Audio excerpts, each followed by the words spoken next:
The sound of metal slamming against metal echoed through the security checkpoint like a gunshot. "Take off the jacket, now!" Sergeant First Class Silas Briggs stood with his arms crossed over his chest, looking down at the woman before him, as if she were garbage that had somehow drifted into the largest naval base on the east coast of the United States. The woman stood motionless. Her hair was a tangled mess, unwashed and hanging limply around a face that showed no expression. She wore a faded denim jacket, worn through at the elbows, and jeans with holes at the knees that spoke of poverty rather than fashion. No purse, no wallet, no identification of any kind, and not a single word of explanation. "I said take it off." Briggs stepped forward, his voice carrying across the entire security area with the authority of a man who had never once questioned his own power. "Or I'll have someone do it for you." 23 pairs of eyes turned toward them. Soldiers stopped mid-stride. Civilian contractors looked up from their paperwork.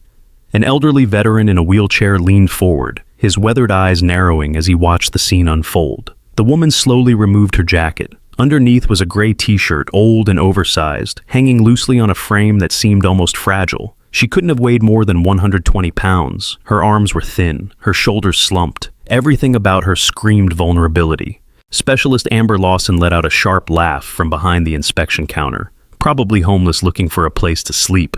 Norfolk's full of them. She pulled out her personal phone and snapped a photo, already composing the caption in her head. Briggs snatched the jacket from the woman's hands and began rifling through the pockets with deliberate roughness.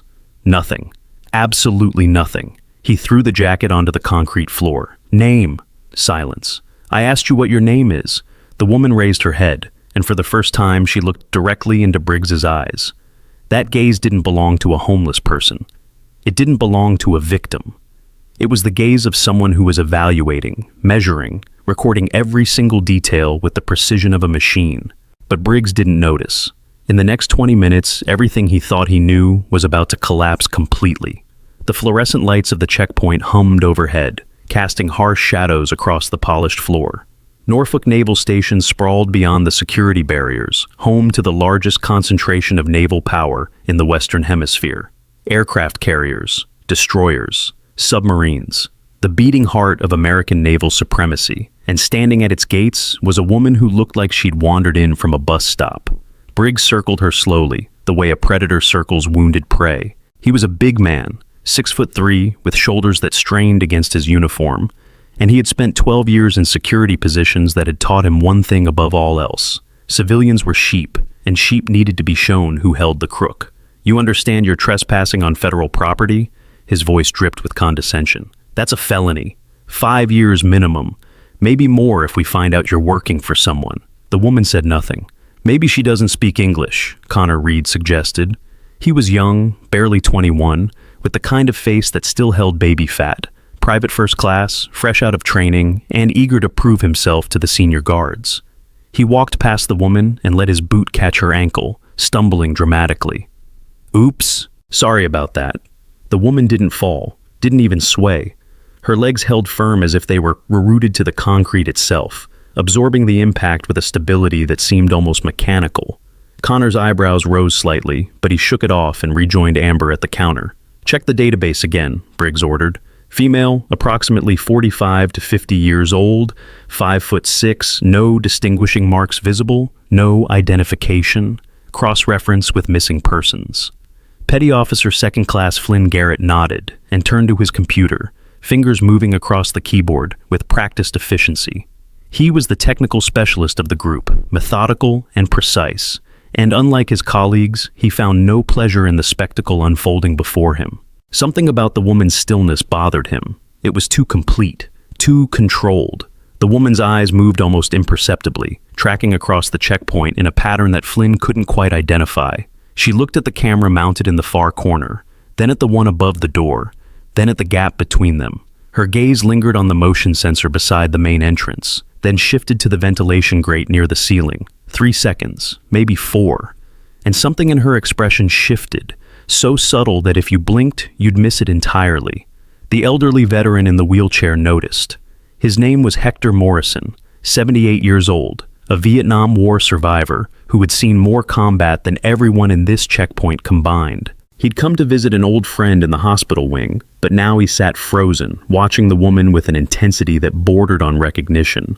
"Bring her to the inspection room," Briggs commanded. "Full search." 2 guards moved forward, but the woman spoke before they could touch her. "Inspection room, not here." Her voice was level, flat, completely devoid of emotion, but there was something beneath it, something that made Connor actually step backward without realizing he had moved. Briggs laughed. It was a cruel sound, designed to humiliate. "You think you get to make demands? Lady, you're about 3 seconds away from spending the night in a holding cell. Move." What Sergeant Briggs doesn't realize is that every word he's saying, every action he's taking, is being recorded. Not by cameras, by something far more dangerous. If you think you know where this story is heading, I promise you, you don't. Hit that subscribe button right now, because what happens next will completely change how you see this woman. And trust me, you don't want to miss the moment everything falls apart. The inspection room was small, barely 10 feet by 12, with concrete walls painted government gray and a single table bolted to the floor. A 2-way mirror dominated one wall, though no one was watching from the other side. The camera in the corner had a red light that should have been blinking, but wasn't. The woman noticed immediately. She stepped into the room and positioned herself in the far corner, her back to the wall, with a clear sight line to the door. It was the kind of positioning that Briggs had seen in training manuals, the kind that combat veterans did instinctively after years of having to watch their backs. But this woman was homeless, probably mentally ill, definitely not a threat. "Arms out," Amber commanded, pulling on a pair of latex gloves with an exaggerated snap. She'd followed them into the room, eager to be part of whatever was about to happen. "We're going to conduct a thorough search, for your safety and ours." The woman extended her arms. Amber started with the pockets of the jeans, finding nothing but lint. Then she moved to the waistband, the socks, the collar of the t-shirt. Her hands were rough, deliberately so, treating the woman's body like an object to be processed, rather than a person to be respected. "What's this?" Amber's fingers closed around something beneath the gray fabric, a chain hidden under the shirt. She yanked it free, pulling out a thin silver necklace with a small metal pendant. The pendant was unusual, not quite round, not quite square. The surface had been worn smooth by years of handling, but faint markings were still visible if you looked closely. Symbols that meant nothing to Amber's untrained eyes. "What is this? Some kind of good luck charm?" She held it up to the light, examining it with mock curiosity. "Looks like something you'd find in a cereal box." The woman's eyes followed the pendant, but her expression remained unchanged. "It's a challenge coin," a voice said from the doorway. Everyone turned.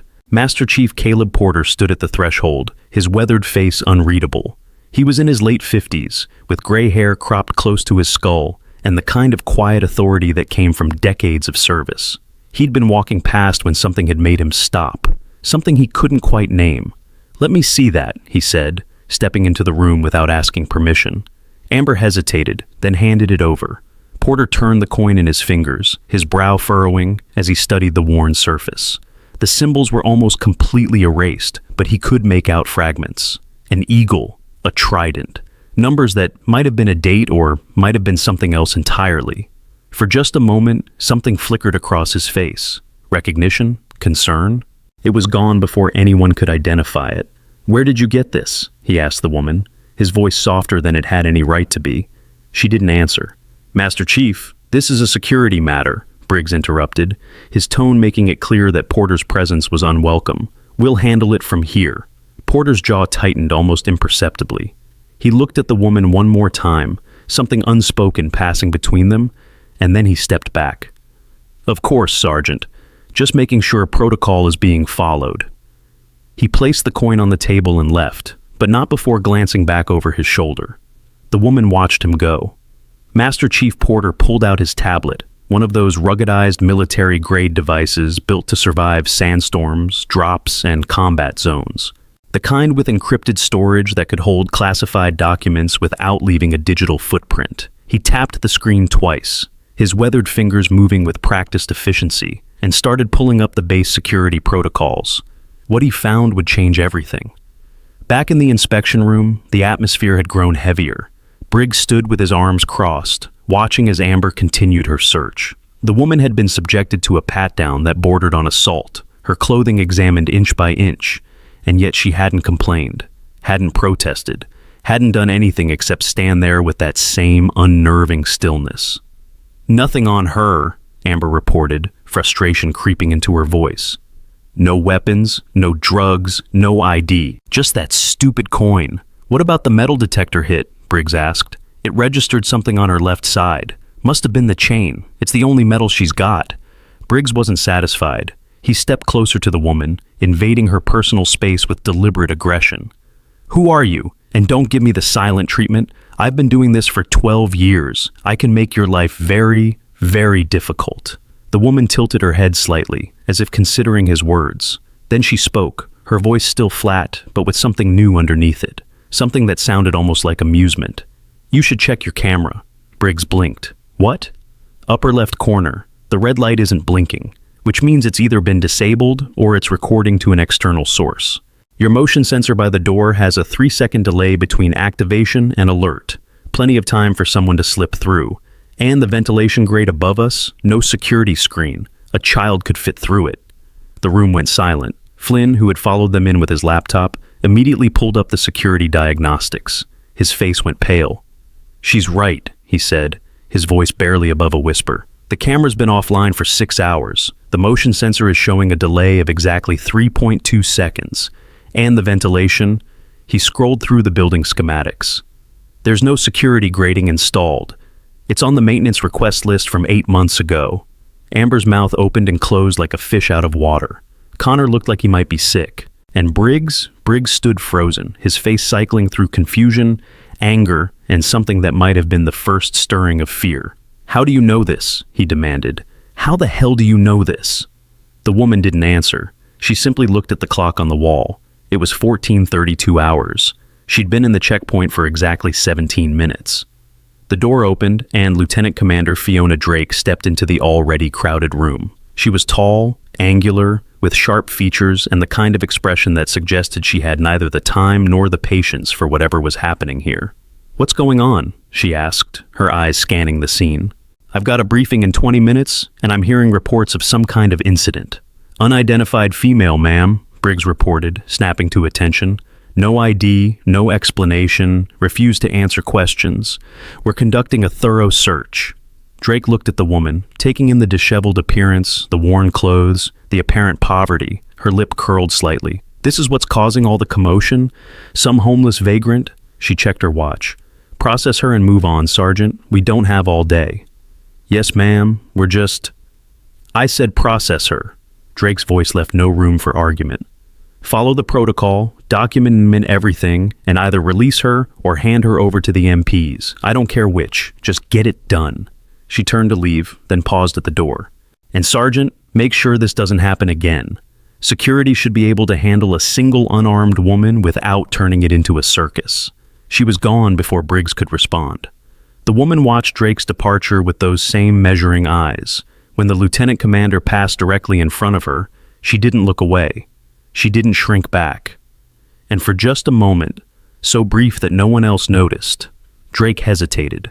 Her stride faltered by half a step, as if some primitive part of her brain had registered a threat that her conscious mind couldn't identify. Then she was out the door, heels clicking against the concrete floor. Outside the inspection room, a small crowd had gathered. Word had spread through the checkpoint like wildfire, and now soldiers and civilians alike were finding excuses to linger near the windows, hoping to catch a glimpse of whatever was happening inside. Among them was Willow Chen, 19 years old, 3 weeks out of boot camp, and so green that she still flinched when senior officers walked past. She'd been on her way to report for duty when the commotion had caught her attention, and now she stood near the back of the crowd, watching with wide eyes. "Who is she?" she asked the soldier next to her, a specialist named Marcus who'd been stationed at Norfolk for 3 years. Marcus shrugged. "Nobody knows, no story, just walked up to the gate and stood there. Briggs is losing his mind." "Should we do something?" Marcus laughed. "Like what? Go in there and ask her nicely? Trust me, Chen. Whatever's happening in there, you want no part of it. Just watch and learn. This is how things work in the real Navy." Inside the room, the real Navy was demonstrating exactly how things worked. Briggs had recovered from his momentary confusion and was now channeling it into anger. I don't know how you know about our security systems, he said, stepping even closer to the woman, but that just tells me you're not some random homeless person. You've been casing this place, probably planning something. Sergeant, Flynn began. Shut up, Garrett. I'm handling this. Briggs pulled out his radio. This is Checkpoint Alpha. I need military police to the main inspection room. We have a potential security threat. The woman's expression didn't change, but something shifted in the room. The air seemed to grow heavier. Amber took an unconscious step backward, positioning herself closer to the door. You know what I think? Briggs continued, his voice low and dangerous. I think you're some kind of spy, maybe Russian, maybe Chinese. It would explain why you know so much about our systems. It would explain why you won't talk. He smiled, the expression ugly with satisfaction. The MPs will get the truth out of you. They have ways. The door opened again, and the wheelchair rolled in. Hector Morrison Churron, the Vietnam veteran, had maneuvered his chair down the hallway and through the gathering crowd, and now he sat in the doorway with an expression that made him look decades younger. Son, he said, his voice carrying the gravel of 78 years of hard living, I think you're making a very big mistake. Briggs spun around. Sir, this is a restricted area. You need to leave immediately. I served 32 years in this country's military, Hector said, his eyes never leaving the woman. Started as a private, ended as a colonel. I've seen a lot of things in those years. Things that would give you nightmares for the rest of your life. He paused, his gaze sharpening. And I've learned to recognize certain qualities that most people miss. Sir, I'm going to have to ask you to... That woman, Hector continued, pointing at her with a gnarled finger, isn't what you think she is, not by a long shot. Briggs's face reddened with anger. With all due respect, sir, this is none of your concern. Now, please leave before I have you removed. For a long moment, Hector didn't move. He just sat there, looking at the woman with something that might have been respect, might have been recognition. Then he shook his head slowly. When you realize what you've done, he said quietly, remember that I tried to warn you. He turned his wheelchair and rolled away, leaving a silence that seemed to echo with unspoken meaning. Did you catch that? The way she moved? Something is very wrong here, or very right, depending on whose side you're on. Drop a comment below with your theory about who she really is. Subscribe if you haven't already, because the truth is about to start leaking through the cracks. The military police arrived at 14:47 hours. Sergeant Major Theo Grant and Corporal Isaac Webb, two men who looked like they'd been carved from the same block of granite. Grant was the senior officer, mid-50s with salt and pepper hair and a face that had seen too many court-martials to count. Webb was younger, quieter, with the watchful eyes of someone who'd learned that silence was often more useful than speech. Sergeant Briggs, Grant said, surveying the scene with professional detachment. Report.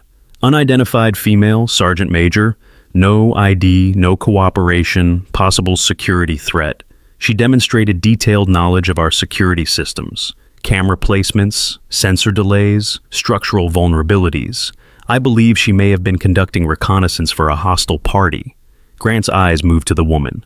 She hadn't shifted position since entering the room, still standing in that corner, with her back to the wall, still watching everything with those dark, measuring eyes.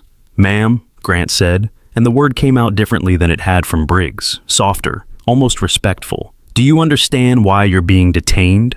The woman met his gaze. Something passed between them, a flicker of something that Webb caught, but Briggs missed entirely. Grant's posture changed, almost imperceptibly. His shoulders drew back, his chin lifted. Ma'am, he said again, is there anything you'd like to say before we proceed? The woman spoke. 3 words. Call Commander Hayes. The name landed like a bomb in the small room. Commander Solomon Hayes was the commanding officer of Naval Station Norfolk. The man who oversaw everything that happened within these gates. The man whose schedule was managed by 3 assistants and whose time was worth more than any of them would ever make in a lifetime. Amber laughed nervously. You can't just ask for the commander. Do you know who he is? I know exactly who he is, the woman said. It was the longest sentence she'd spoken since arriving. Drake, who had returned after receiving the MP notification, shook her head with barely concealed contempt. This is ridiculous. She's clearly delusional. Process her and be done with it. Ma'am, Grant said slowly, his eyes still fixed on the woman, you're asking me to contact the commanding officer of this base.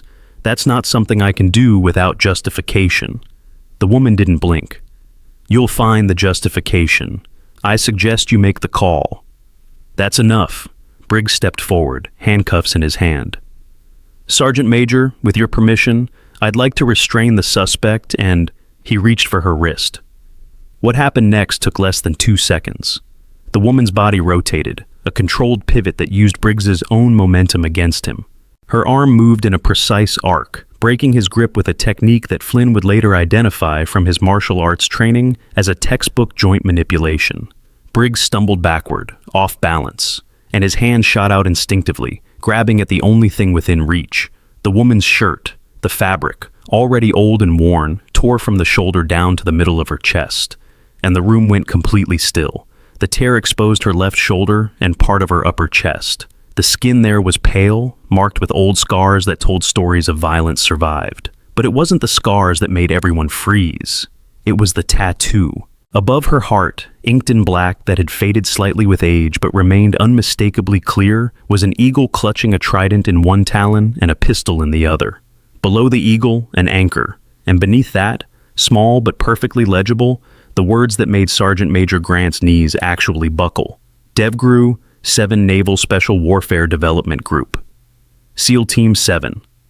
The most elite special operations unit in the United States military. A unit so classified that its very existence was officially denied for decades. Nobody moved. Nobody breathed. Amber's phone slipped from her fingers and clattered against the floor. Connor Reed made a sound like a wounded animal. Flynn Garrett stared at his computer screen, where a classified search was returning results that made his blood run cold. And Master Chief Caleb Porter, who had been watching through the two-way mirror from the observation room next door, slowly raised his hand to his forehead. He saluted. The sound of footsteps echoed from the hallway.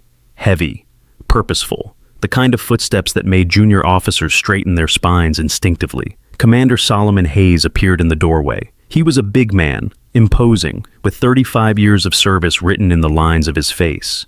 He'd commanded destroyers, led task forces, survived 3 combat deployments. There were very few things in this world that could surprise him, but the woman in the torn shirt surprised him. His face cycled through emotions in rapid succession. Annoyance at being called away from his duties, confusion at the scene before him, recognition as his eyes found the tattoo, and then something that looked very much like terror. He snapped to attention. His hand came up in a salute so crisp that it seemed to slice the air. "Admiral Callahan, ma'am, I wasn't informed of your inspection." The woman, Admiral Ivory Callahan, Rear Admiral Lower Half, Deputy Commander of Naval Special Warfare Command, looked at him with those same measuring eyes. "That," she said quietly, "was the point, Commander." The temperature in the room seemed to drop 10 degrees. Briggs had gone gray, his face the color of old newspaper. Amber was crying silently, tears streaming down her face as the reality of what she'd done began to sink in. Connor had actually sat down on the floor, his legs apparently no longer capable of supporting his weight. "You," Drake's voice came out as a croak. "You're an admiral?" "Rear Admiral," Callahan corrected, her voice still perfectly level. "Deputy Commander of NSWC, operating under Ghost Protocol authorization from the Secretary of the Navy." She paused, letting the words sink in. "This was a black assessment of your security procedures, a test to see how your personnel would react to an unknown individual attempting to enter the base." "And?" Hayes asked, though from his expression he already knew the answer. Callahan looked around the room slowly. At Briggs, who couldn't meet her eyes. At Amber, who was sobbing now. At Connor, still on the floor. At Flynn, who stood at attention with the rigid posture of a man facing a firing squad. At Drake, whose face had gone from contempt to horror. "Failure," she said. "Complete and systematic failure." The word hung in the air like a death sentence. "Admiral," Hayes began, "I want to assure you that this behavior does not represent—" "Save it, Commander." Callahan's voice cut through his words like a blade. "I was detained for 32 minutes. In that time, I was verbally abused, physically manhandled, threatened with imprisonment, and ordered to submit to a strip search in a public area." She held up the torn remnants of her shirt. "My clothing was damaged, my dignity was assaulted, and not once did anyone think to verify my identity through proper channels." She walked to the table where her challenge coin still lay, picking it up and turning it in her fingers. "Do you know what this is, Sergeant Briggs?" Briggs opened his mouth, but no sound came out. "It's a SEAL Team 7 coin, given to me by my teammates after our first successful operation in Kandahar, October 2001. I've carried it for 23 years. She looked at Amber. "You called it something from a cereal box." Amber made a choking sound. "Commander Hayes," Callahan continued, "I want a full report on my desk by 1700 hours tomorrow. Personnel files for everyone involved in this incident, training records, performance evaluations, everything."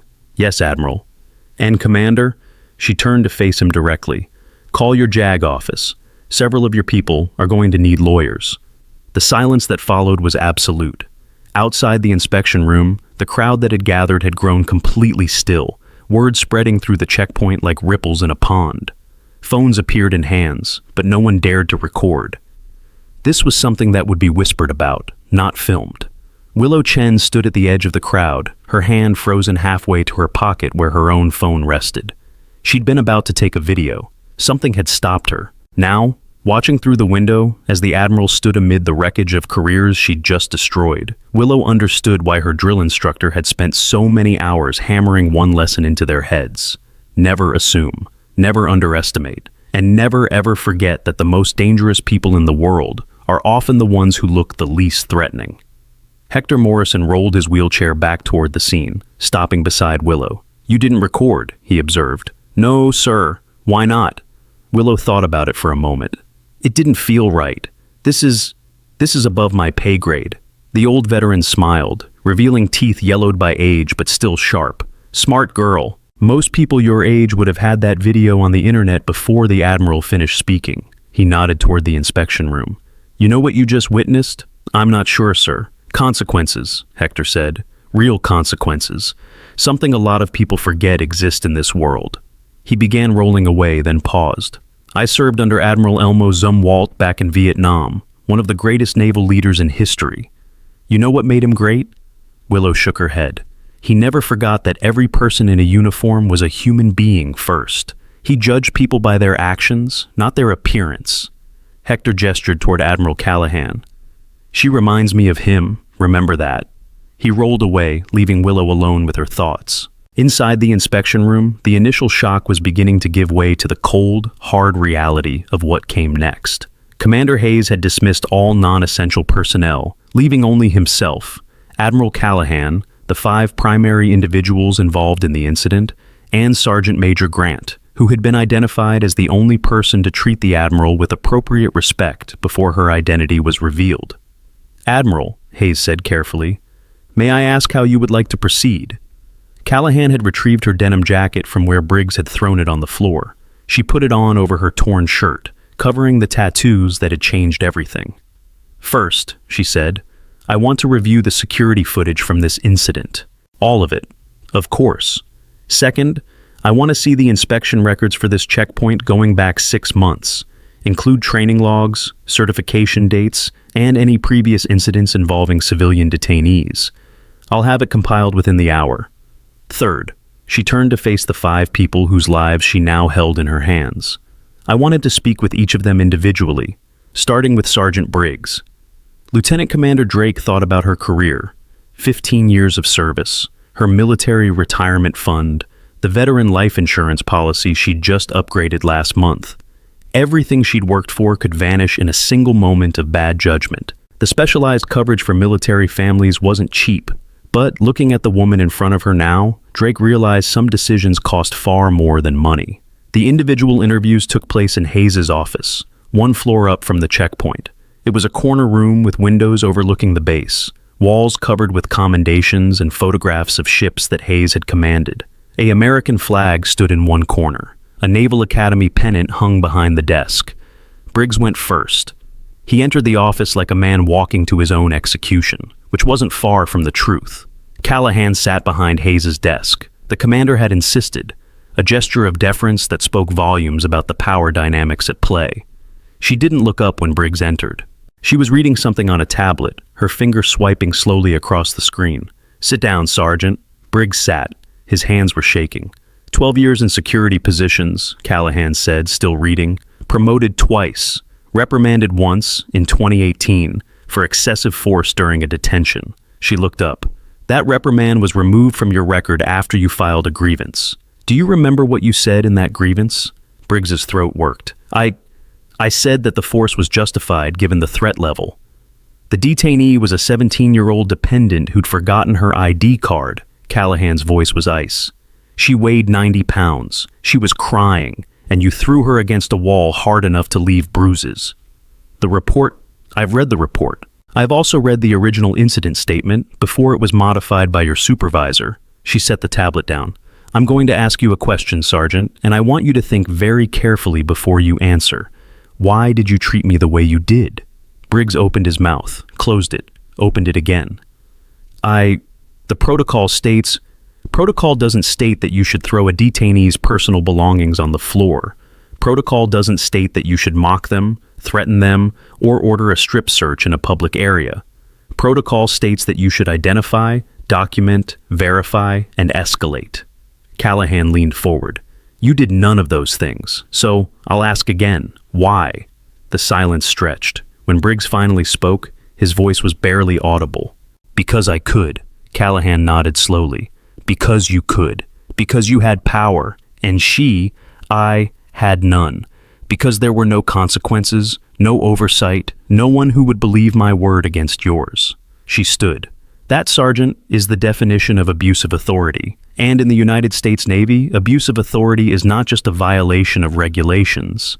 It's a betrayal of everything this uniform is supposed to represent. Admiral, please, court-martial, Callahan said flatly. You'll be formally charged within 72 hours. Until then, you're relieved of duty and confined to quarters. She picked up the phone on the desk. Sergeant Major Grant, please escort Sergeant Briggs to his quarters. As Briggs was led away, something broke inside him. Not his pride. That had been shattered the moment he had seen that tattoo. Something deeper. Something that had allowed him to believe for 12 years that he was one of the good guys. He wasn't crying. Men like Briggs didn't cry. But the hollowness in his eyes told the same story. Amber was next. Unlike Briggs, she didn't try to explain or justify. She walked in, sat down, and waited for judgment with the resigned expression of someone who knew there was no escape. Specialist Lawson, Callahan began. Tell me about the photographs. Amber's face, already pale, went gray. The photographs? The ones you took on your personal phone, of me, in a detention situation. Callahan's voice was soft, almost gentle, which somehow made it worse. Did you think I didn't notice? I was going to delete them. Were you? Before or after you posted them on social media? Amber said nothing. I've already requested a warrant for your phone records. I suspect we'll find that you've done this before. Other detainees, other vulnerable people who had the misfortune of passing through your checkpoint. Callahan folded her hands on the desk. Tell me I'm wrong? Amber's silence was answer enough. Discharge, Callahan said. Other than honorable conditions. You'll lose your benefits, your security clearance, and any hope of government employment for the next 10 years. If the phone records show what I think they'll show, you may also face criminal charges for privacy violations. I have a child, Amber whispered. A mortgage. Please. You should have thought about that before you treated vulnerable people like entertainment. Callahan's voice held no sympathy. Dismissed. Connor Reed came next, and his interview was the shortest. He walked in crying, sat down crying, and spent the first 5 minutes apologizing through sobs that made his words nearly incomprehensible. He was 21 years old. He'd joined the Navy because his father had served, and his grandfather before that. He'd never expected to end up here. You kicked me, Callahan said when he'd calmed enough to speak, when you walked past. You deliberately struck me and then pretended to trip. I was trying to fit in, Connor managed. Briggs and Amber, They said I needed to show I wasn't soft, that I needed to prove myself. And proving yourself meant assaulting a detainee? I didn't think of it as assault. I thought... He trailed off, unable to finish. Callahan studied him for a long moment. He was young, scared, easily influenced by the wrong people. In another context, he might have become a good sailor, a good man.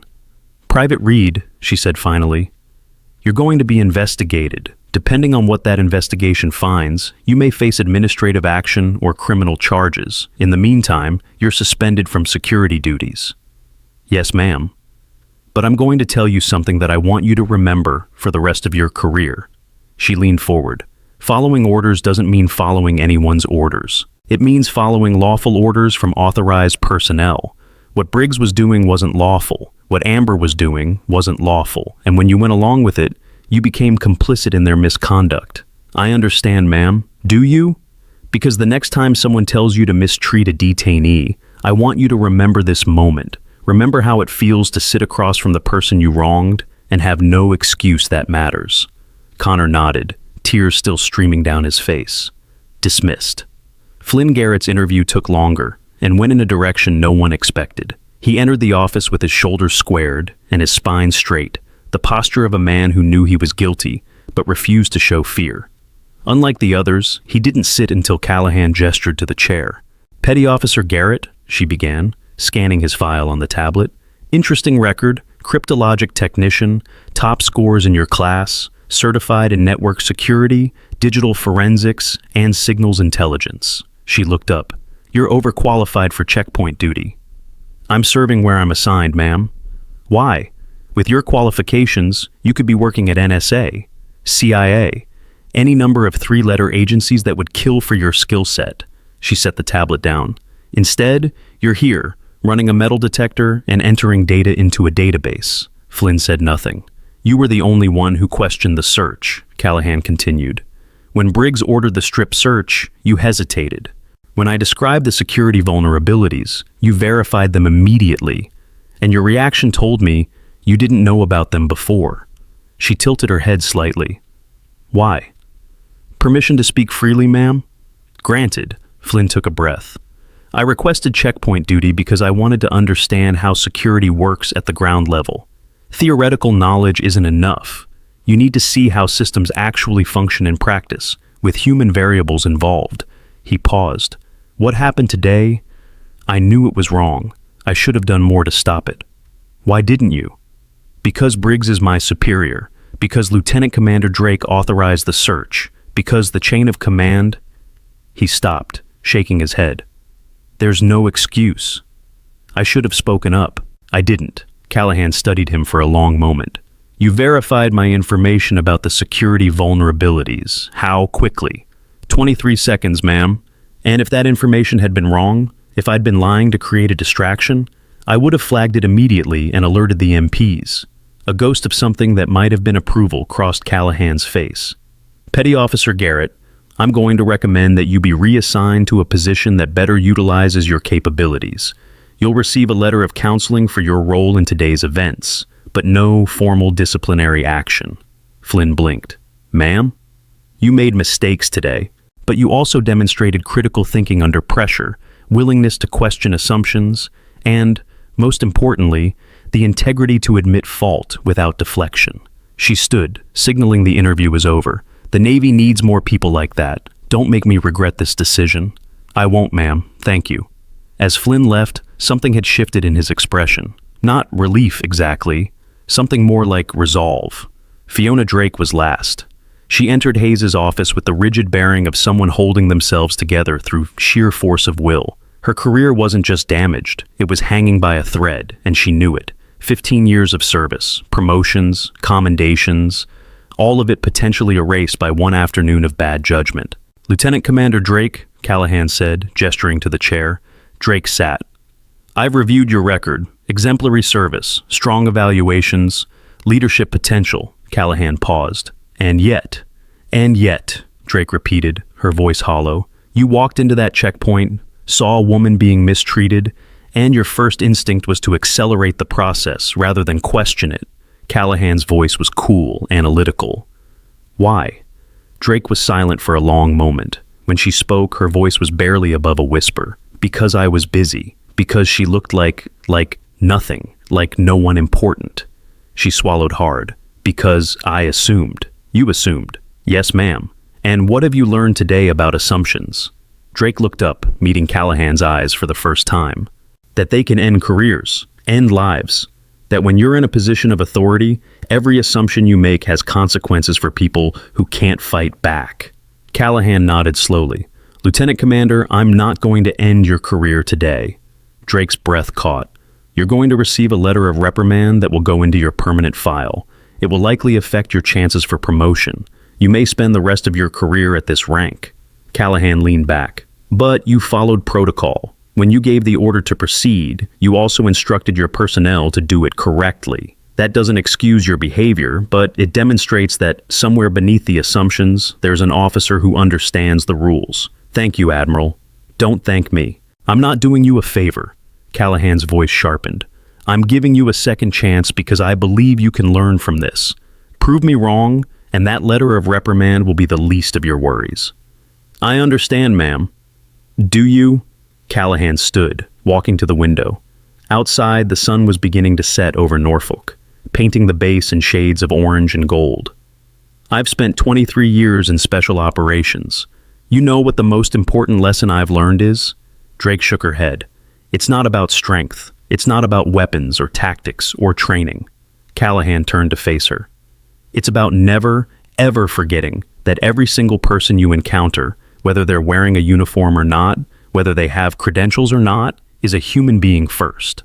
The moment you start seeing people as categories instead of individuals, you've already lost. Drake sat in silence, absorbing the words. That woman you dismissed today, the homeless vagrant who wasn't worth your time, Callahan's voice softened slightly. She could have been anyone, a veteran who lost everything to PTSD, a mother fleeing an abusive husband, a witness to a crime who needed help. She paused. Or, as it turned out, an admiral conducting a security assessment. The point is, you didn't know, and instead of finding out, you assumed the worst. You're right, Drake said quietly. You're absolutely right. Then remember this feeling. Every time you walk into a checkpoint, every time you see someone who looks like they don't belong, remember how it feels to realize you were the one who didn't understand. Callahan moved toward the door. Dismissed, Lieutenant Commander. And Drake? Yes, ma'am. Do better. The door closed behind Drake, leaving Admiral Callahan alone in Commander Hayes' office. The sun had nearly set now, casting long shadows across the room. She stood at the window, looking out at the base that sprawled beneath her, the ships, the buildings, the thousands of personnel who had no idea what had happened today. Behind her, the door opened. Master Chief Caleb Porter entered, carrying 2 cups of coffee. Thought you might need this, Admiral, he said, setting 1 cup on the desk. Callahan turned. You recognized me. It wasn't a question. Porter nodded slowly. Not at first.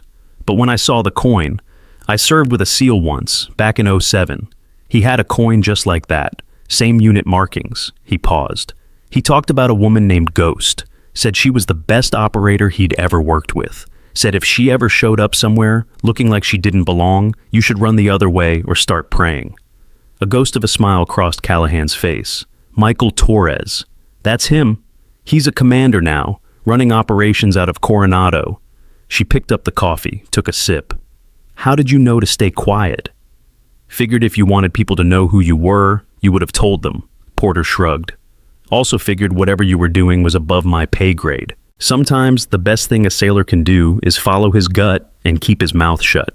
That's wisdom a lot of people never learn. Took me 30 years to figure it out. Porter hesitated. Admiral, permission to speak freely? Granted. What happens now? To the base, I mean. To the people who weren't involved but saw what happened. Callahan set down her coffee and moved back to the window. Word is going to spread. It already has. By tomorrow, everyone on this base will know that an admiral was strip-searched at the main gate. She turned to face Porter. And that's exactly what I want. Ma'am? This wasn't just about testing security, Master Chief. This was about sending a message to every guard who thinks they can abuse their authority because no one's watching. To every officer who assumes the worst about people who don't fit their expectations. To everyone who's forgotten that the uniform is supposed to represent something. Porter nodded slowly. And what happens when the next homeless person walks up to the gate? The next civilian with no ID? That's the question, isn't it? Callahan smiled, but there was no warmth in it. I can file reports, I can end careers, I can restructure protocols and mandate training, but I can't change culture, not by myself. That takes everyone, every sailor, every officer, every civilian contractor making the choice to do better. And if they don't, then I'll be back. She picked up her jacket, shrugging it on over her ruined shirt. And next time, I won't announce myself at all. The base was quiet as Admiral Callahan made her way to the parking lot where a black SUV waited. The crowd that had gathered at the checkpoint had dispersed, but she could feel eyes on her from every direction, watching from windows, from doorways, from the shadows between buildings. By tomorrow, she knew her face would be known. Her reputation would precede her. Good. Master Chief Porter walked beside her, silent and steady. When they reached the SUV, he opened the rear door and stood at attention. "Admiral, it's been an honor." "Master Chief?" Callahan paused before getting in.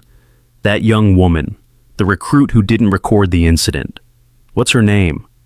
"Chen, ma'am. Willow Chen, 3 weeks out of boot camp." "Find her? Tell her I'd like to see her service record." Porter's eyebrows rose slightly, but he didn't question. "Yes, ma'am." Callahan slid into the back seat. Porter closed the door and moved to the driver's position.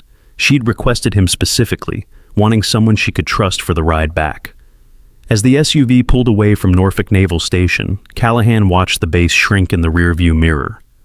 The lights were coming on now, fluorescent and harsh, illuminating the buildings and the ships and the checkpoint where everything had happened.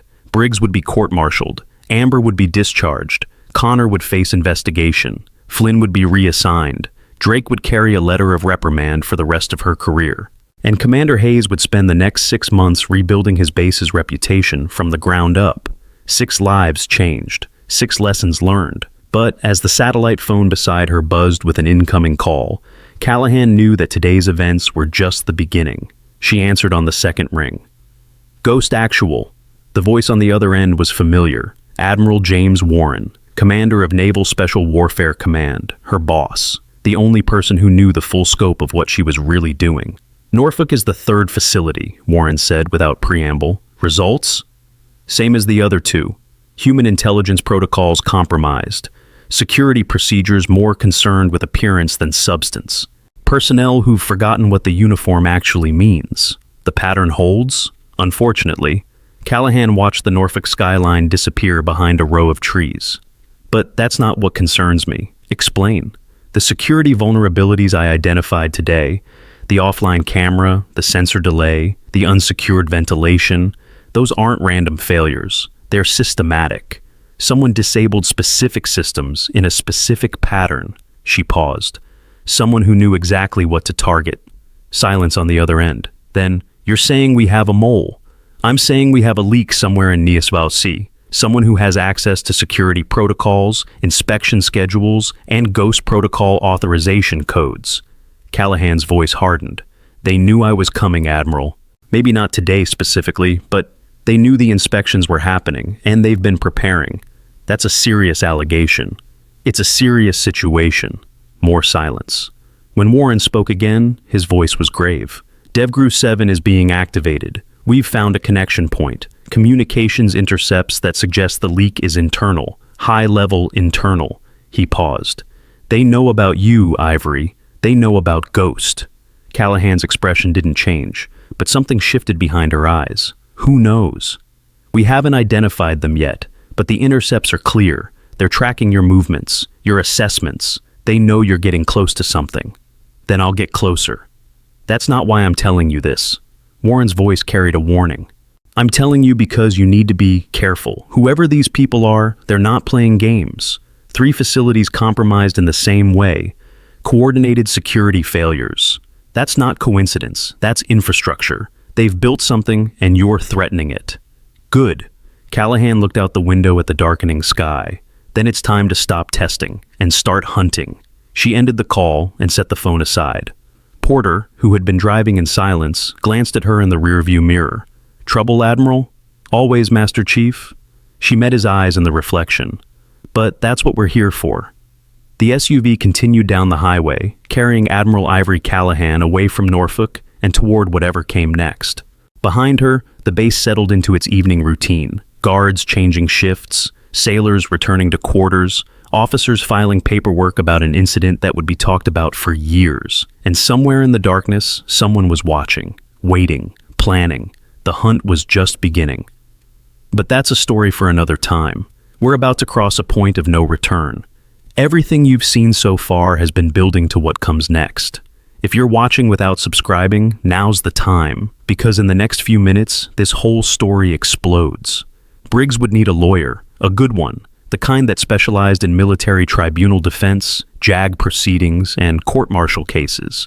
There were online courses now, legal preparedness training for service members facing disciplinary action. He'd laughed at those ads before. He wasn't laughing anymore. Some lessons you learn too late. Now you understand why they call her Ghost. But this story isn't over. There's another video that shows what happened next. The investigation, the classified files, the secrets that never made it to the news. Links in the description. The morning after the incident dawned gray and cold over Norfolk Naval Station. The kind of December morning that made bones ache and breath visible. But the chill in the air was nothing compared to the frost that had settled over the base's administrative offices. Commander Solomon Hayes hadn't slept. He'd spent the night in his office, reviewing security footage, compiling reports, and making phone calls that he'd hoped he would never have to make. The coffee on his desk had gone cold hours ago, but he kept drinking it anyway, the bitter taste matching his mood. At 0600 hours, his phone rang. Fleet Forces Command. "Commander Hayes," the voice on the other end said, "Admiral Richardson wants a full briefing by 0900, in person. Bring everything." The line went dead before Hayes could respond. He set down the phone and looked out his window at the base awakening below. Sailors moving between buildings, their breath fogging in the cold air. Ships sitting at dock, their hulls gleaming with morning frost. Everything looked normal. Everything looked exactly as it had yesterday morning, before a woman in a torn denim jacket had walked through his gate and destroyed careers with nothing more than patience and a tattoo. But nothing was normal, nothing would be normal for a very long time. The holding area where Briggs had been confined overnight was a small room in the security building, furnished with a cot, a toilet, and a single chair. It wasn't technically a cell, he hadn't been formally charged yet, but the locked door and the guard outside told a different story. Briggs sat on the cot, staring at his hands. They were big hands, capable hands, hands that had held weapons and written reports and grabbed a woman's wrist hard enough to tear her shirt. He kept seeing that moment in his mind, playing on an endless loop. The fabric ripping, the tattoo appearing, the world collapsing. He'd called his wife at midnight after the MPs had escorted him here. She'd cried, asked what was going to happen to them, to their mortgage, to their son's college fund. He hadn't had answers. He still didn't. The door opened and a JAG officer stepped in. Lieutenant Commander Sarah Mitchell, according to her nameplate. Young, sharp-eyed, with the kind of expression that suggested she'd seen this situation before and wasn't impressed. "Sergeant Briggs," she said, sitting in the chair across from him, "I've been assigned as your preliminary counsel. Before we proceed, I need to inform you of your rights under the Uniform Code of Military Justice." She began reading from a card, the words flowing over Briggs like water over stone. He heard them without processing them. Article 32, investigation, right to counsel, right to remain silent. "Do you understand these rights as I've explained them?" Briggs nodded slowly. "Yes, ma'am." "Good." Mitchell set aside the card and pulled out a tablet. "Now, let's talk about what happened yesterday. Start from the beginning." Briggs opened his mouth to speak, but nothing came out. "Where did you start explaining how you destroyed your own life? How did you put into words the moment when everything you thought you knew turned out to be a lie?" "Sergeant, I thought she was nobody," Briggs finally said, his voice hoarse. "I looked at her and I saw nothing, just another problem to be processed." He laughed bitterly. 12 years in security, 12 years of training, of protocols, of believing I knew how to read people, and I couldn't see what was right in front of me. Mitchell's expression didn't change. "For the record, Sergeant, are you admitting to the actions described in Admiral Callahan's report?" "Yes." The word came out heavy, final. "Yes, I did everything she said I did, and more." She made a note on her tablet. "The charges being considered include conduct unbecoming, abuse of authority, assault, and dereliction of duty. Depending on the investigation's findings, additional charges may be added." "What's the maximum sentence?" Mitchell paused. "For the combined charges, dishonorable discharge, forfeiture of all pay and allowances, and confinement for up to 10 years. The number hung in the air. 10 years. His son would be 28 when he got out. His wife would be... He couldn't even think about it. However, Mitchell continued, given your service record and the circumstances, a plea arrangement might reduce that significantly. The Admiral hasn't indicated whether she intends to pursue maximum penalties. What do you recommend? I recommend that you cooperate fully with the investigation, express genuine remorse, and hope that Admiral Callahan is as fair in judgment as she is in assessment. Mitchell stood. I'll be back tomorrow with more information. In the meantime, write down everything you remember about yesterday. Every detail, no matter how small.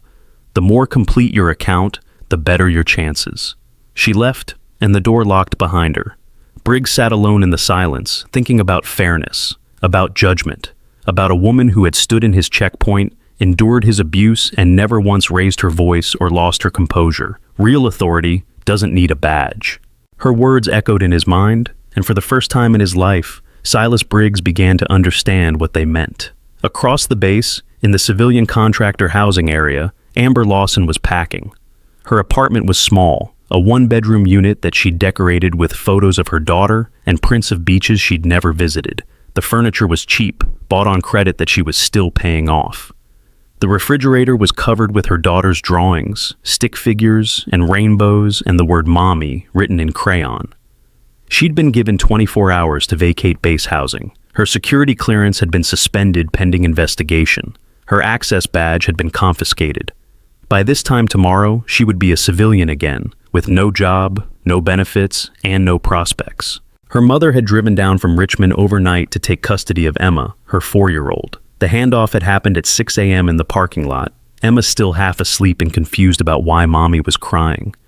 "It's going to be okay, baby," Amber had whispered, holding her daughter tight.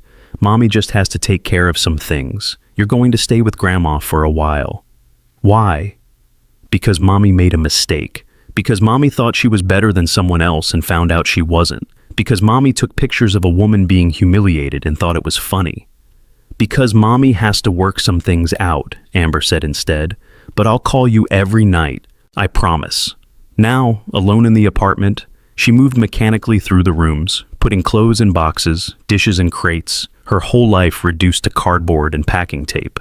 On the counter, her phone buzzed with messages. Friends asking what had happened, family demanding explanations, reporters somehow already sniffing around the story. She ignored them all. The phone she couldn't ignore was the one the investigators had taken.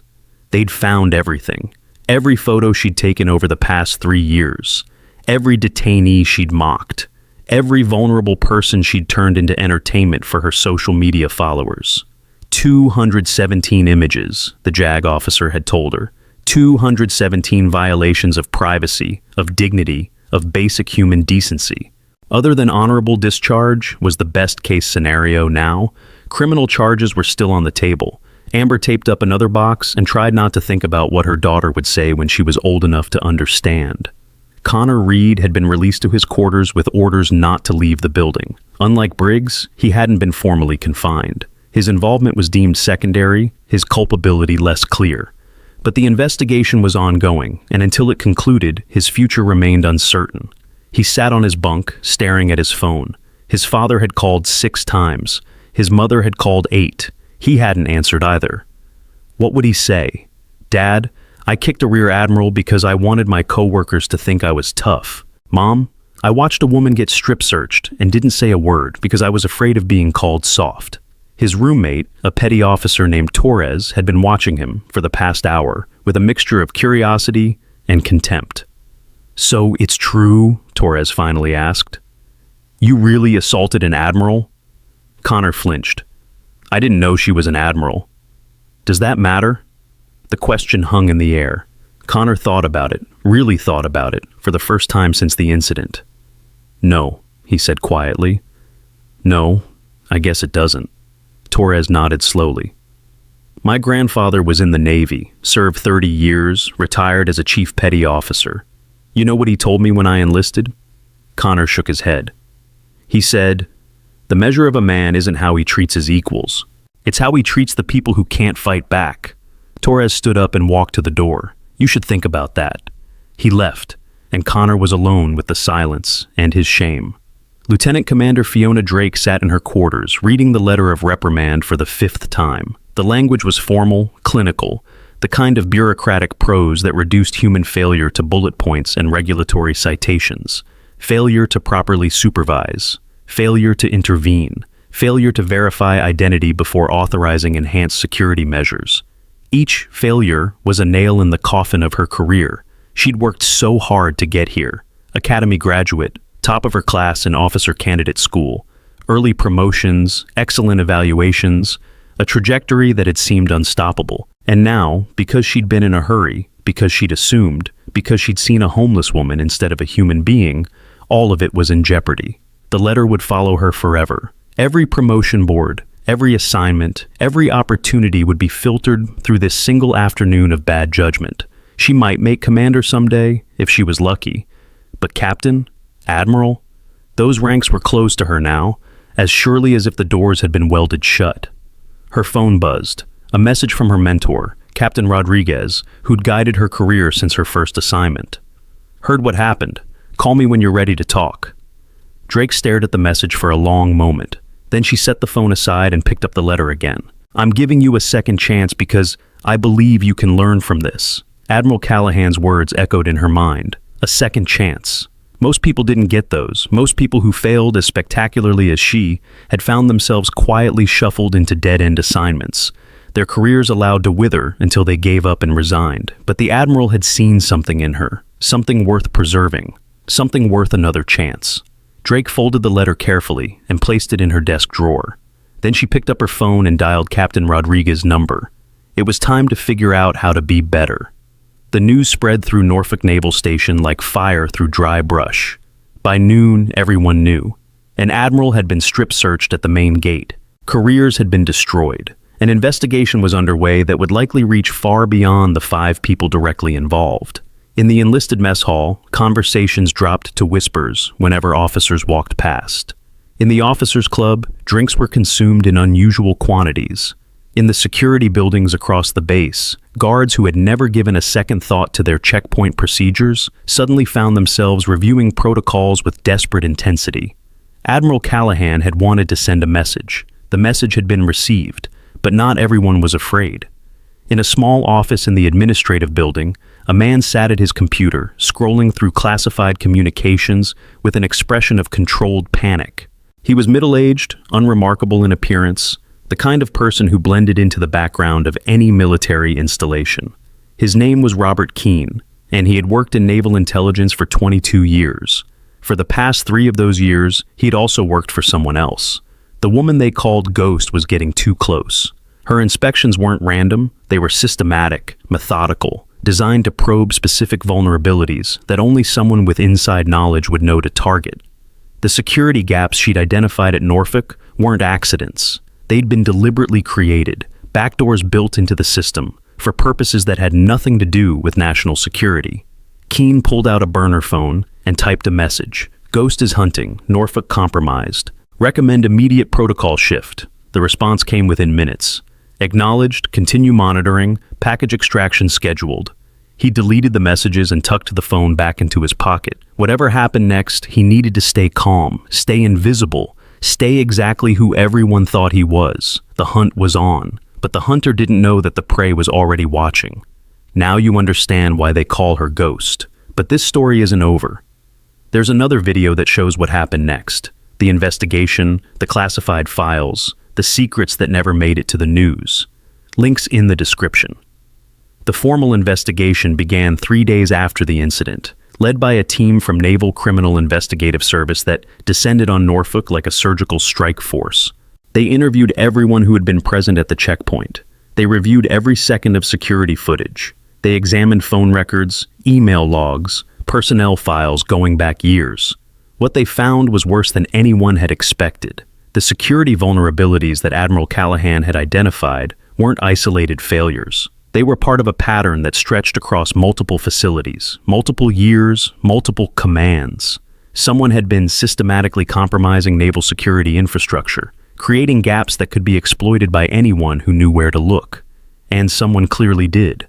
Commander Hayes received the preliminary report on a Wednesday morning, and by Wednesday afternoon, he'd aged 10 years. How is this possible? He asked the NCIS lead investigator, Special Agent Diana Reeves. A woman whose expression suggested she'd seen things that would give most people nightmares. How could this happen under our noses?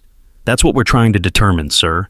Reeves spread a series of documents across Hayes's desk. The disabled camera in the inspection room, it was taken offline by someone with administrative access to the security network.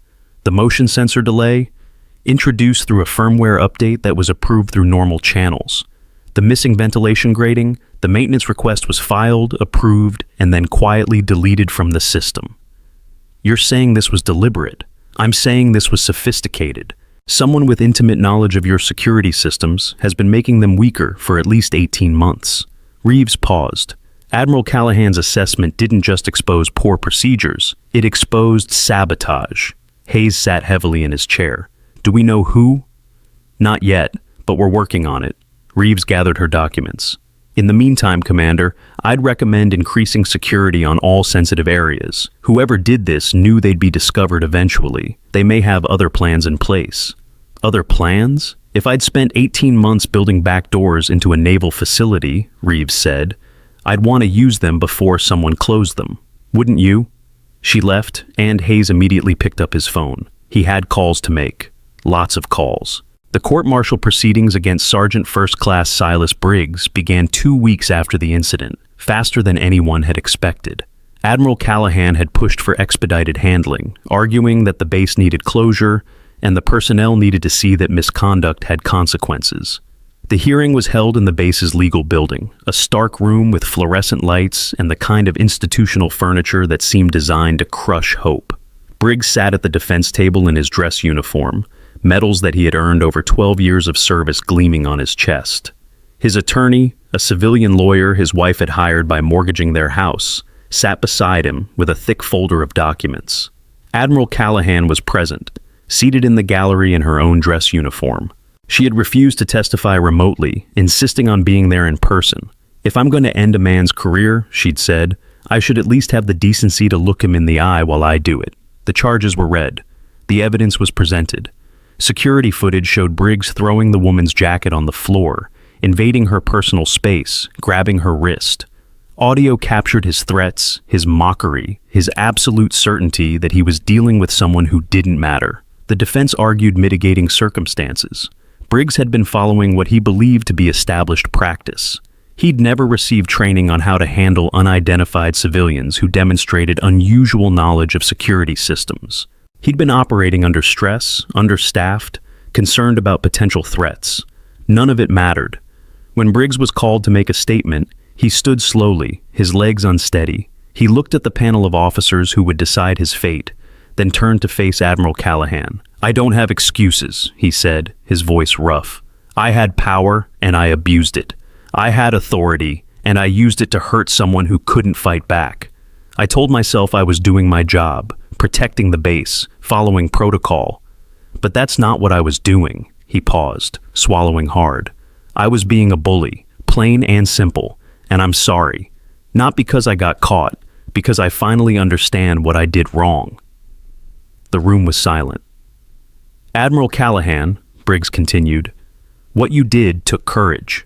Walking into a hostile situation without backup, without identification, trusting that the system would eventually recognize you. I would never have had that courage. I would never have trusted the system that much. He took a shaky breath. You taught me something about what real strength looks like, about what real authority means. I'm not going to forget it. He sat down. Admiral Callahan's expression remained neutral, but something flickered in her eyes, something that might have been respect. The panel deliberated for 4 hours. When they returned, the verdict was unanimous. Guilty on all charges. The sentence was severe but not maximum. Reduction in rank to private, forfeiture of all pay and allowances for 12 months, and a bad conduct discharge to be executed upon completion of confinement. The confinement period was set at 18 months. It could have been worse. It could have been 10 years. But as Briggs was led away by the MPs, his uniform already missing the stripes he'd worn for a decade, worse and less worse seemed like distinctions without difference. His career was over. His life, as he'd known it, was over. And somewhere in the back of his mind, a small voice whispered that maybe, just maybe, that wasn't entirely a bad thing. Amber Lawson's discharge processing was completed without ceremony. One moment she was a specialist in the United States Navy. The next, she was a civilian with a DD-214 that might as well have been stamped with the word failure in red letters. The criminal charges had been dropped, ultimately. The photographs she'd taken, while violations of policy, didn't quite rise to the level of criminal prosecution. But the other-than-honorable discharge meant she'd lost everything anyway. Her benefits, her GI Bill eligibility, her ability to ever work in government again. She stood outside the administrative building, holding an envelope with her final paperwork, and watched sailors walk past in uniforms she'd never wear again. Some of them recognized her. Most looked away. Her mother was waiting in the parking lot, Emma in the car seat in back, already asleep. "Ready?" her mother asked. Amber looked back at the beast one last time. 4 years of her life, reduced to a manila envelope and a bus ticket home. "Yeah," she said, "I'm ready." They drove away, and Amber didn't look back again. Connor Reed's investigation concluded with a finding of minor misconduct. He received a formal counseling statement, was reassigned to a non-security position, and was placed on probation for 12 months. His career wasn't over, but it was wounded, limping along under the weight of a mistake he'd made at 21 years old.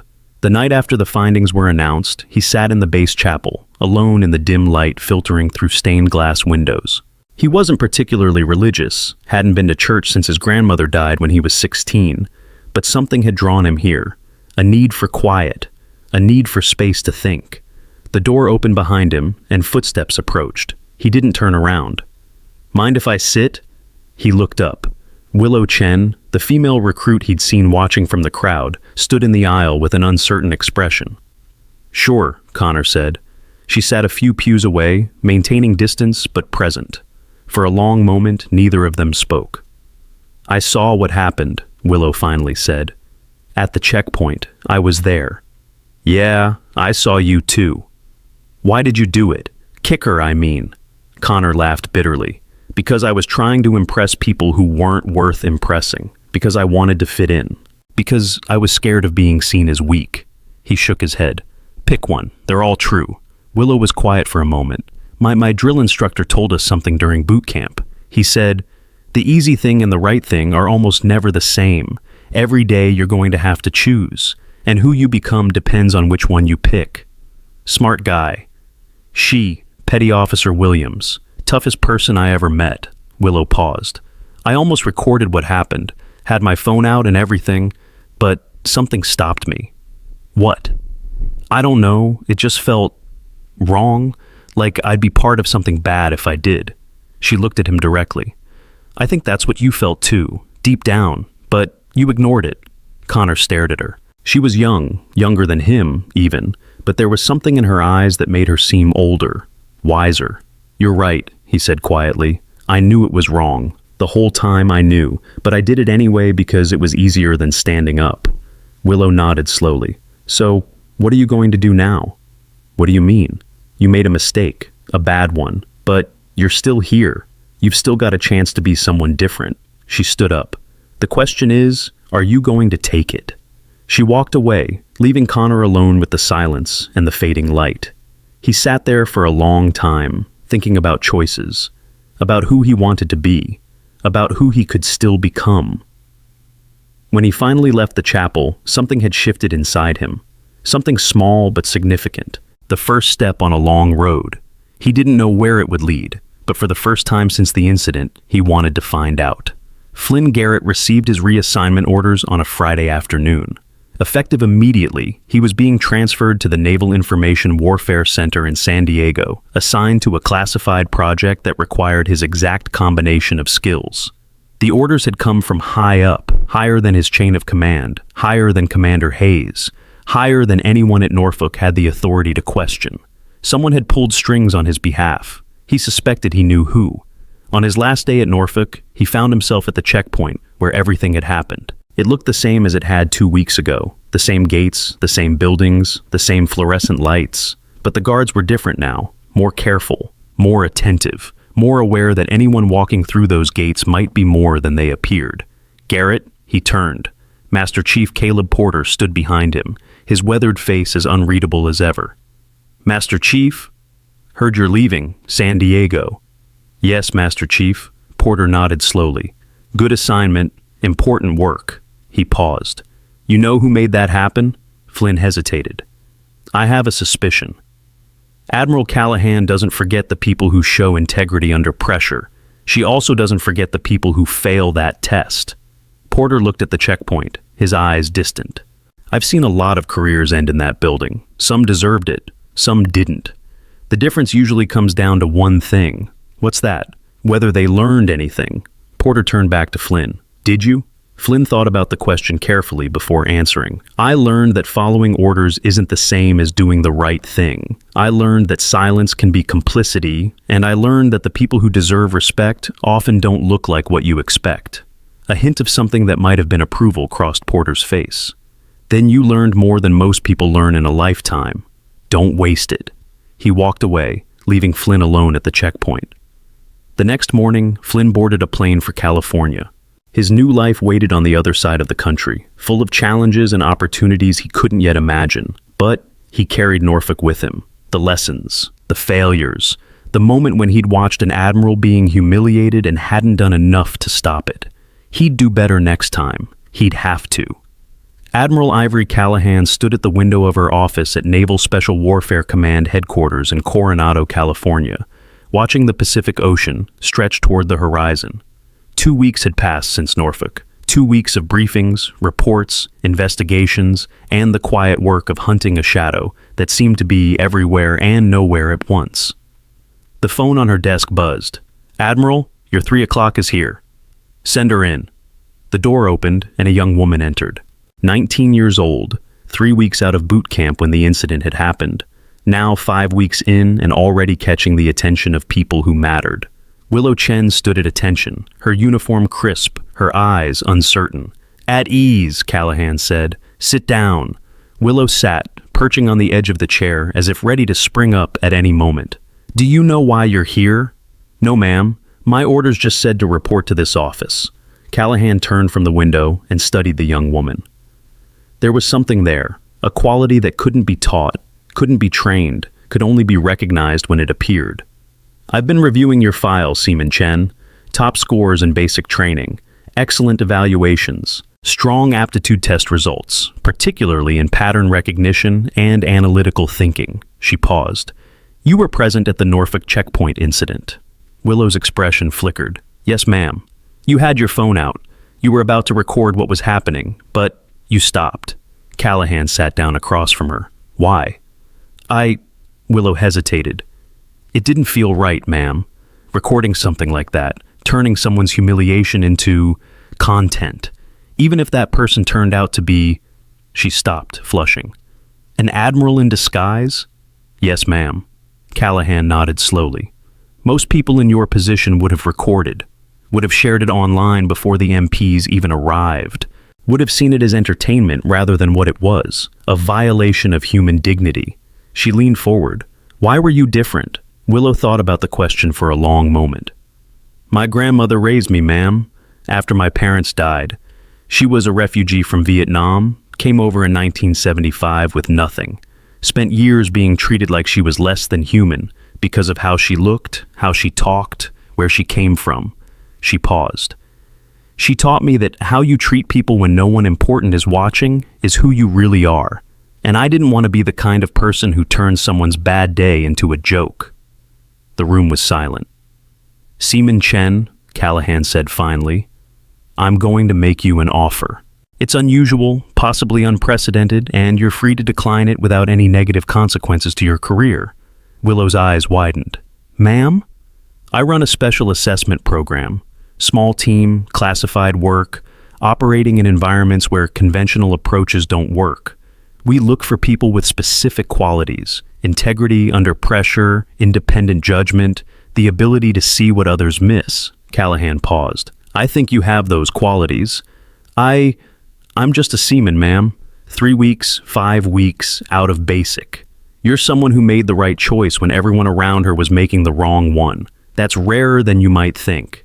Callahan stood. Think about it. You have 48 hours to decide. If you're interested, report to Building 7 on Monday morning at 0600. If not, return to your regular duties and forget this conversation ever happened. Willow stood slowly, her mind racing. "Can I ask one question, ma'am?" "Go ahead." "The program you're talking about, what exactly would I be doing?" A ghost of a smile crossed Callahan's face.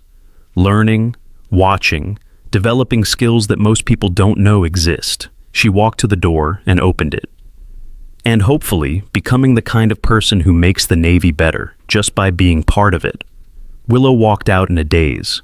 The door closed behind her, and she stood in the hallway, trying to process what had just happened. 48 hours. A choice that would change everything. She'd already made her decision. The investigation into the Norfolk security breaches continued for 3 months.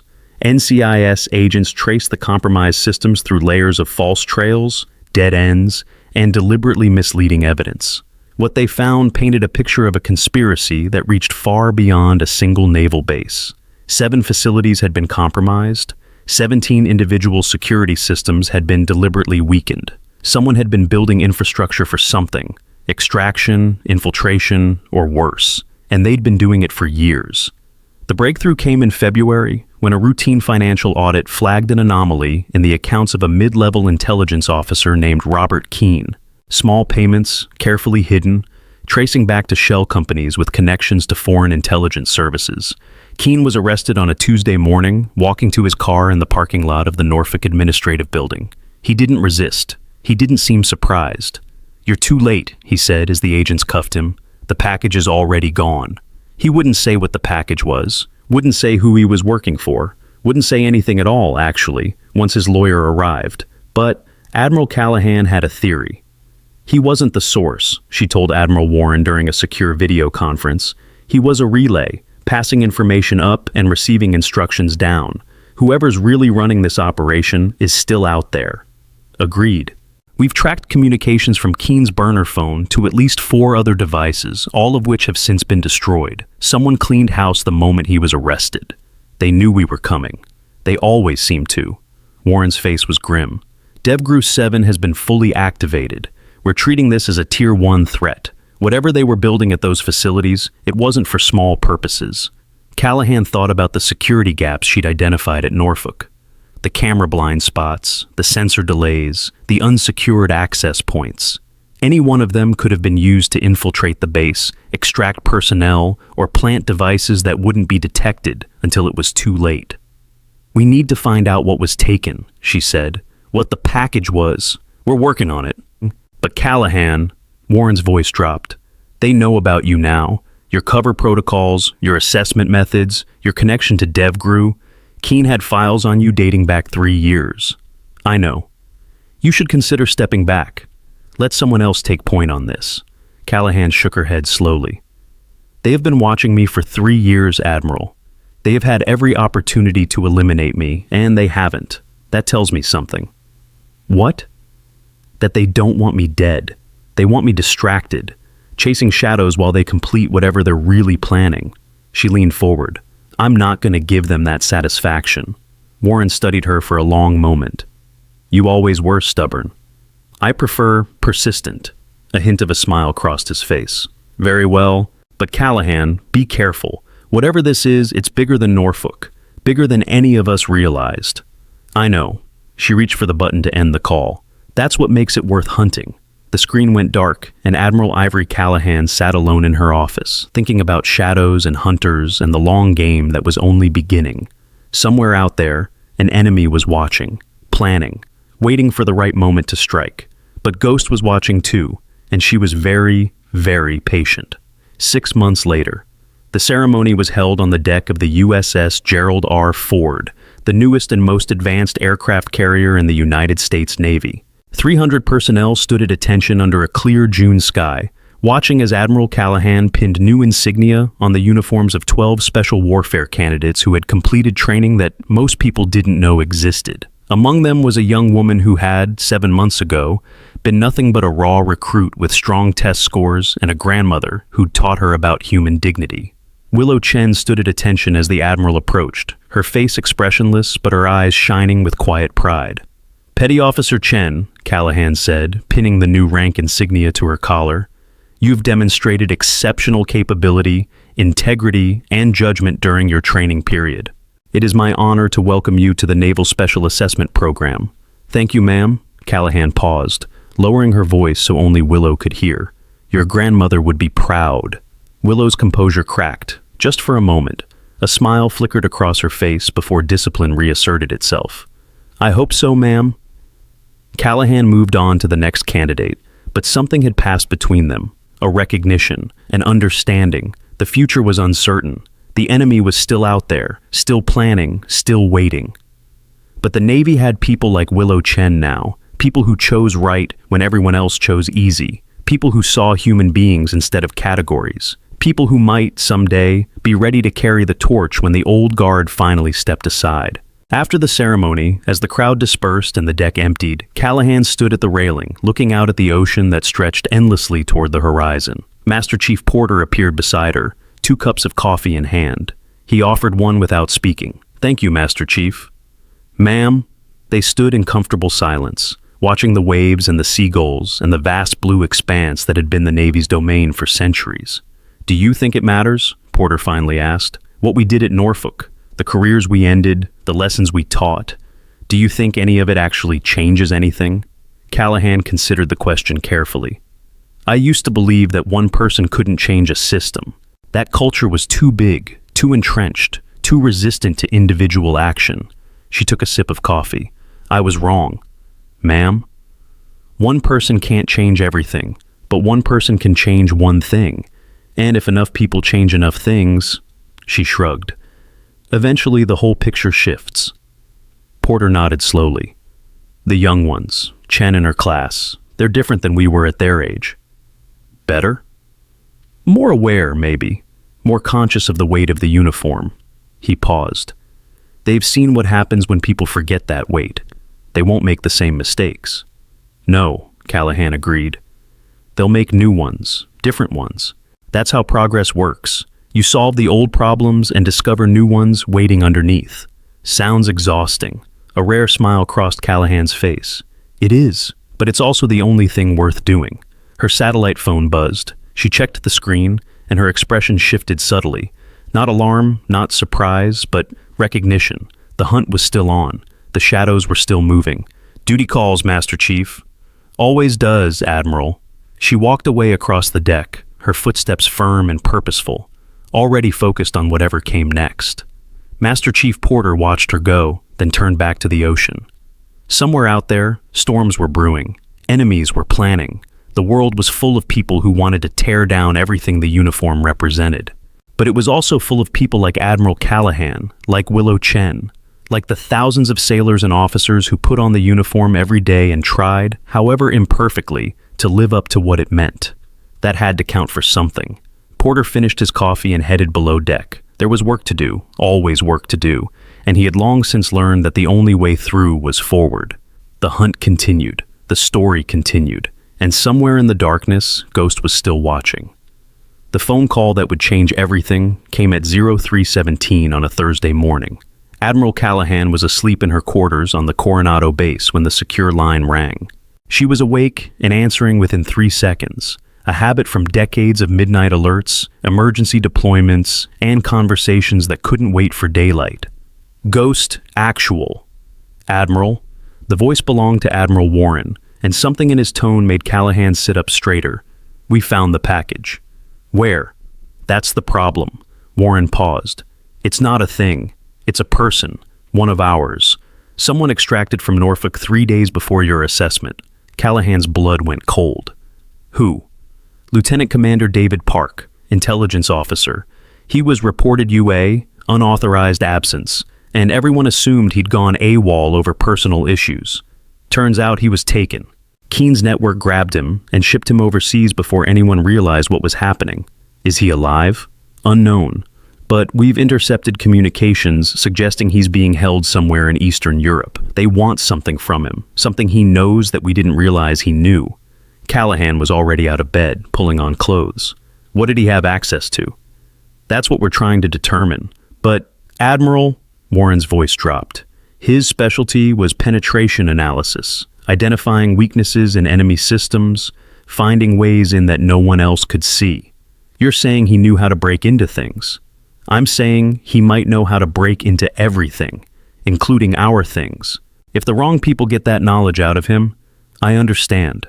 Callahan was dressed now, moving toward her office. What do you need from me? DevGru 7 is being briefed as we speak. You're the mission commander. Wheels up in 4 hours. She stopped walking.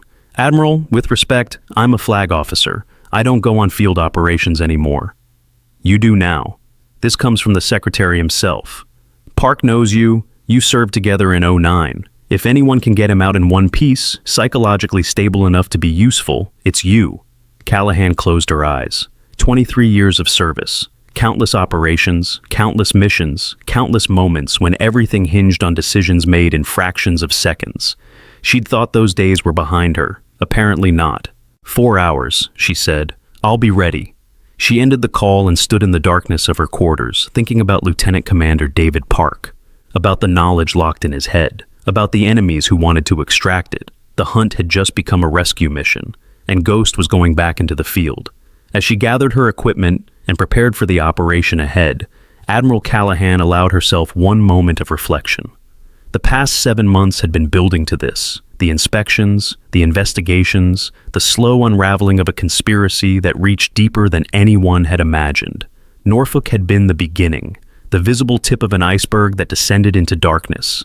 Now she was going to find out how deep it went. Her last act before leaving was to send a message to Willow Chen, newly promoted and newly assigned to a position that would keep her informed of developments. Watch everything, trust no one, and remember, real authority doesn't need a badge. 3 hours and 47 minutes later, Admiral Ivory Callahan boarded a military transport aircraft bound for a location that didn't officially exist, to rescue a man who wasn't officially missing from enemies who weren't officially identified. The hunt was evolving, the story was far from over, and Ghost was just getting started.